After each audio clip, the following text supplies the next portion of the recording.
Good afternoon. I'm Dana Tyler. This is your CBS2 update. And we begin today with breaking news. Police searching for an escaped prisoner in Crown Heights, Brooklyn. You're looking at the view from Chopper 2 near the Sterling Street subway station on the Nostrand Avenue line. Police say the 15-year-old escaped custody, and there's a possibility he may be hiding in the subway. That search continues. Well, also in White Plains, in court today, the sentencing for a Scarsdale businessman who had admitted to stabbing his wife 22 times. Julius Reich was sentenced to 20 years in that death. CBS2's Tony Aiello was in the courtroom today. Julius Reich pleaded guilty in May and learned his fate this morning. His 3 adult children want nothing to do with him. He savagely ended the life of their mother. But they showed him mercy by agreeing to a plea deal that could set Reich free when he is 78 years old, considering time served and if he lives that long. The damage that was caused is unfathomable. I shall bear the guilt forever. A show of remorse, but no explanation from 64-year-old Julius Reich. In January 2016, he turned the mansion he shared with his wife into a house of horrors. Dr. Robin Goldman stabbed 22 times with many defensive wounds. The couple due in divorce court just days later. It happened just a few months after one of their daughters got married. My only hope is that someday my children find it in their hearts to communicate with me. I hope and pray that they stay strong and find ways to continue their lives and careers with the love and devotion their mother exemplified.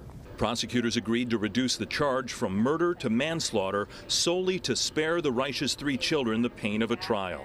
After court, defense attorney John Mitchell said it's impossible to understand why the millionaire snapped. Never raised his hand to a child, never got in a fist fight, never did anything that would suggest that somehow he would commit this enormously violent act.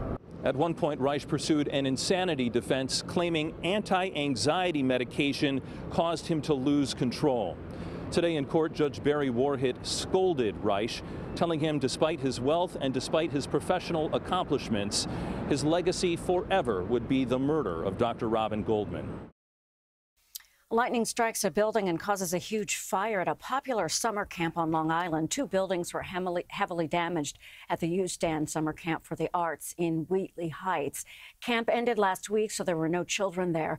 The Melville Fire Department contained last night's fire in 30 minutes.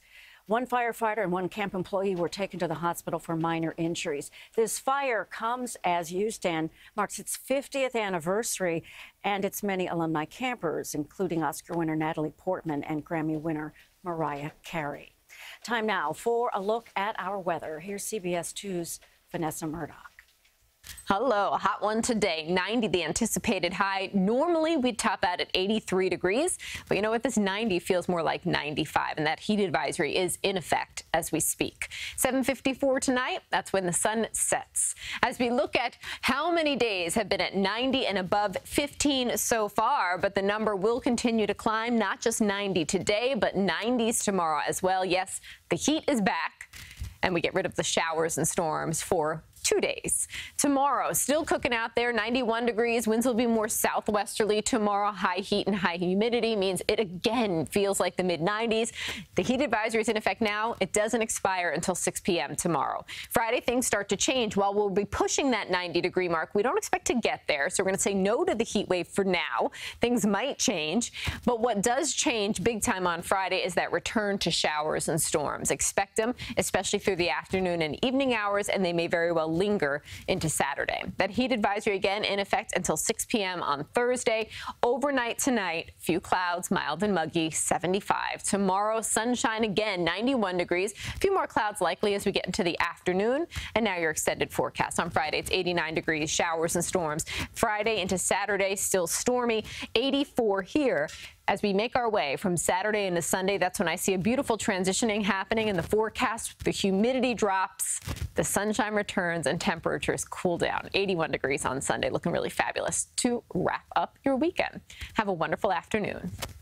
Shark sightings off Long Island this weekend and some injuries, too, have made people nervous as they head to the beach. But CBS 2's Jennifer McLogan tells us about one fisherman who's devoting his life to making sure people understand the benefits of sharks. He's known as Long Island's Shark Man, and we're spending the day catching, tagging, releasing, and tracking these often misunderstood creatures of the sea.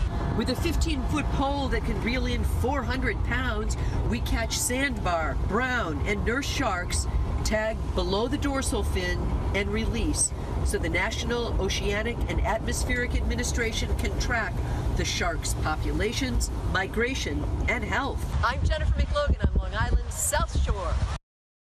A lot of happy commuters today in the Bronx. It is the first day for the city's new ferry service from Classen Point Park and Sound View all the way to Wall Street. CBS 2's Janelle Burrell took the early morning water ride, and commuters told her taking a boat to work is much better than subways and buses. The Bronx well needed this because we live in a two-fare zone, you know, and this is so convenient. We just needed something that wasn't as, cumbersome, trying to get to work. You know, the hustle, the bustle, you jump on, you relax, you just exhale for a minute, and it's well needed in our area. The new ferry service will make scheduled stops in Manhattan at East 90th Street, East 34th Street, and Pier 11 Wall Street. The cost is the same as a subway ride, one way on the boat, $2.75. There's a cemetery in Hempstead that visitors say is not so peaceful anymore.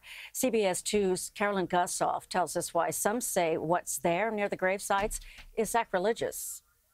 We're in Greenfield Cemetery in Uniondale, where it is extremely peaceful. It's a town of Hempstead cemetery, except when trucks are coming and going, and you can see right behind me, smack in the middle of this cemetery, there's actually a storage lot for utility trucks. It is filled with utility poles, spools of wire, and trucks, utility trucks contracted out by PSEG, coming and going while mourners are conducting funerals, visiting grave sites. We spoke with them, and they tell us this is absolutely incredible that this is the location where the town of Hempstead has chosen to lease out property for utility storage. Have a listen. I think it's sacrilegious. I think it's disrespectful to the loved ones who have left this earth to go to heaven.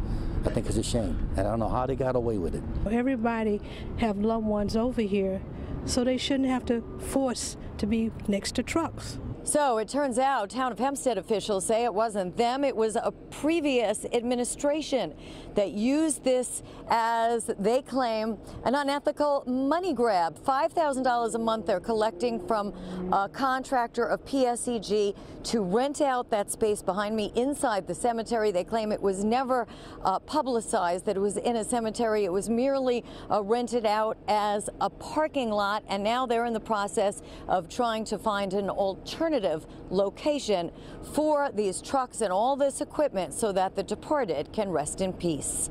On air, online, and on Long Island, I'm Carolyn Gussoff. Thanks, Carolyn. In New Jersey, police are searching for a thief who vandalized a submarine and also stole a couple of things from a World War II memorial. Take a look. This is in Hackensack. The caretaker for the USS Ling, which has been open for tours since 1973, noticed this weekend that 4 bronze plaques were missing. He also says hatches were left open and locks were severed on the submarine. Police estimate those plaques are worth $10,000. And that there could be more damage. Saturday's storm flooded the sub, so the caretaker cannot check inside yet. Investigators spent Tuesday looking for fingerprints. Okay, so back to school shopping. It is in full swing, and parents may be opening their wallets just a little wider this year. The National Retail Federation predicts back to school spending will hit nearly $83 billion. The average family expected to shell out $684, with advertisers targeting children directly on their smartphones and social media. That number could grow. We know that kids today, this generation, they're called Gen Z, influences a large portion of how their families shop and spend. According to a Nielsen report, about half of children ages 10 to 12 now have a smartphone. Many are already savvy shoppers, with companies like Amazon, which allows children as young as 13 to have their own login on a parent's account. The National Retail Federation says parents will spend the most on clothing, followed by electronics, shoes, and general supplies, things like notebooks, pencils, and backpacks. There is a new pop-up exhibit in Manhattan that will satisfy any sweet tooth, any social media profile. You need to pop this on. Alex Dennis went to check out this collection of artwork, all made from candy.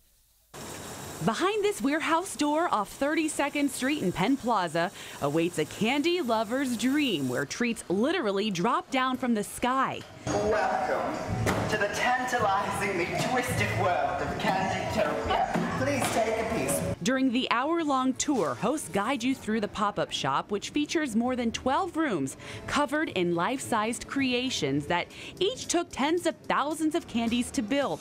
From a sweet commute to an underwater adventure, it's the sweet dream of co-creator Jackie Sorkin. It's really hundreds of thousands of hours of creating fabrication, design, sculpting, engineering. There's so many components that go into this.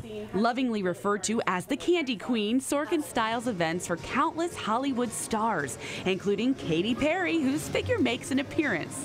What do you think, Katy? Have a favorite candy? She said she loves them all. She can't pick. Loves them all. The traveling Candytopia has a unique flavor for every city. Here, it blends classic Frank Sinatra with trendy Cardi B. And while Sorkin is sweet on all the team's creations, do you have a favorite? It is the time of the unicorn right now, isn't it? Everyone wants to be a unicorn. And get ready to strike a pose. Every angle is a perfect backdrop for a quick pick and sugar overload. You will have a sugar high. If you don't, you will offend the Candy Queen. Talk about a candy overload. End the experience in a pool full of marshmallows and enjoy. That's our CBS2 update for this hour. I'm Dana Tyler. You can always catch us at cbsnewyork.com. Also on our Twitter and Facebook pages at CBS New York. I'll see you later today, CBS2 News at 6 o'clock. Enjoy your Wednesday.